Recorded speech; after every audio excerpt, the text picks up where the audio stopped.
Welcome everyone back to the channel. Today is, I don't even remember, Wednesday, February 12th, 2020. In this video you'll see us build our compost stalls, I guess you'll call it. We already added some wood chips with our chicken hoop in it. I don't know what you call it. Chicken droppings. Chicken droppings? Chick droppings. Anyway. So yeah, in this video you'll see us build our compost piles, or compost bin. Quick little video. We'll be using it because our pigs will be coming soon, and all the mulch and stuff that they're going to walk on creates great stuff to make compost out of. So I hope you all enjoy the video. So first thing I want to say during this voiceover is that I'm sorry about the rain in the background that you're going to hear. It's storming right now at our house. So that's what you're hearing in the background. I can't control the weather, and I've waited and waited and waited, and it just hasn't gone. So, but as you can see, we're getting all of the supplies that we need. We're using old fence posts to hold our pallets, and then we're using 4 pallets as our dividers for our compost, and then we're actually fixing it to old posts from a previous fence that was on our property. Right now we're using a regular masonry line to help us guide where we're going to put our holes so we can put new posts in. And then we're going to end up toe-nailing our pallets to these new posts. So there's going to be posts on the end of the pallet and then in the forwardmost position of the pallet.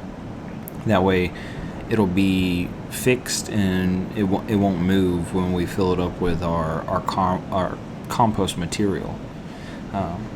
We're actually using our post hole diggers to dig a 2-foot hole, deep hole, and then we're setting in our posts and tamping the dirt down with our feet, and then in a few minutes you'll actually see me use a sledgehammer. And then I flip it over and actually use the head of the sledgehammer because it has more weight to displace the dirt down in the hole. But yeah, you'll just see us doing that, getting a tighter fit and trying to get it as secure as possible. So now you'll see Tristan, he's using a regular leaf rake to just rake out the leaves from that area. And we're actually going to use those leaves inside of our compost as well. So, but we just follow the plan, the method, and we dig our other 4 holes, and we check it against our pallets, because 2 of the pallets were roughly the same size and the other 2 were roughly the same size. So we had 2 pairs that were the same size.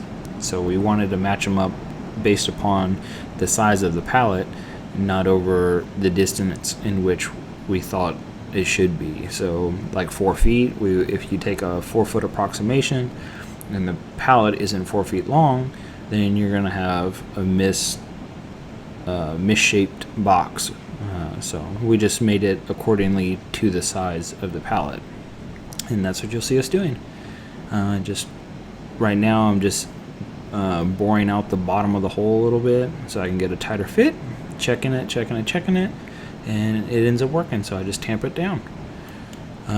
Tristan's doing the same thing with the back of the post hole diggers, and then I'm doing the same thing, and then we just fill it up. It was pretty simple. It only took about an hour or so. It was extremely humid today, so got a little bit sweaty because of all the rain, and this is South Mississippi, so it's inherently humid down here. But yeah. Right there is actually a hog panel, so we're using that plus some chicken wire on our back end of our pallets instead of using tin, because we don't have tin. And yes, we know that the pallets are made out of untreated wood, so over time they're gonna break down and rot, and at that point we'll make a more permanent compost area with tin and like an awning type thing, in order to you can actually make compost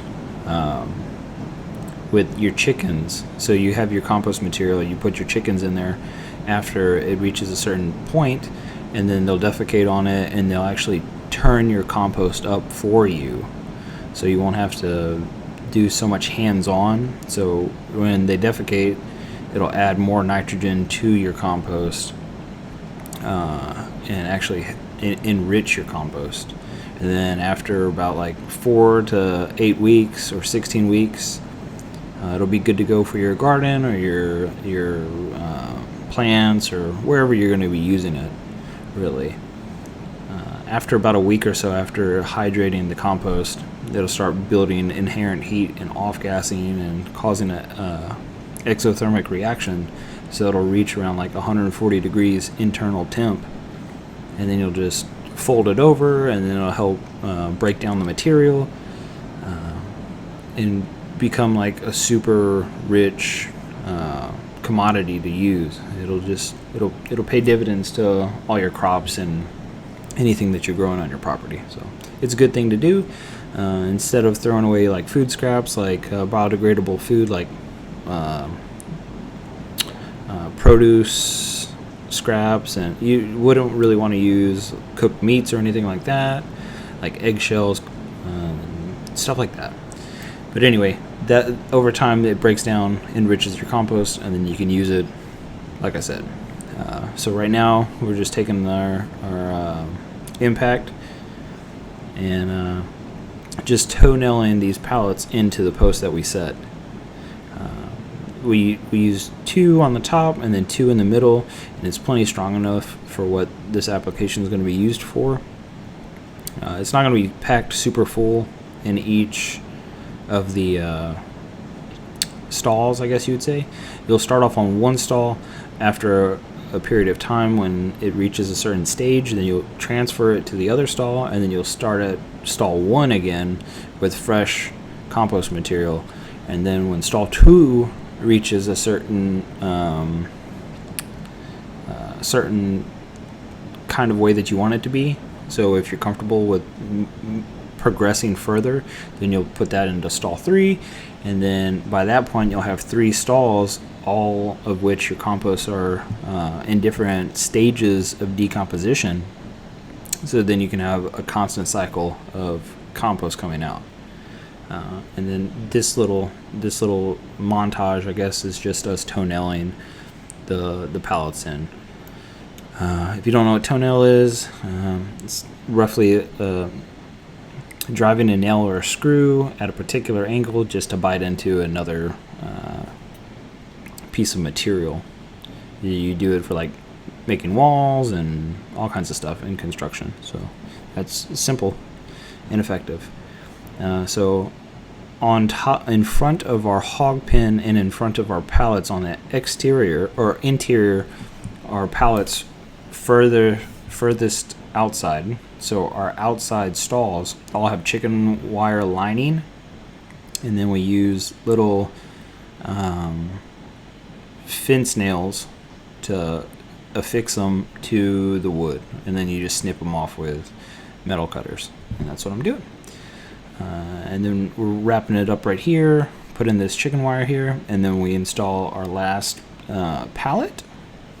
Then we have a good to go compost area, and we actually took our wood chips from our brooder and put them in our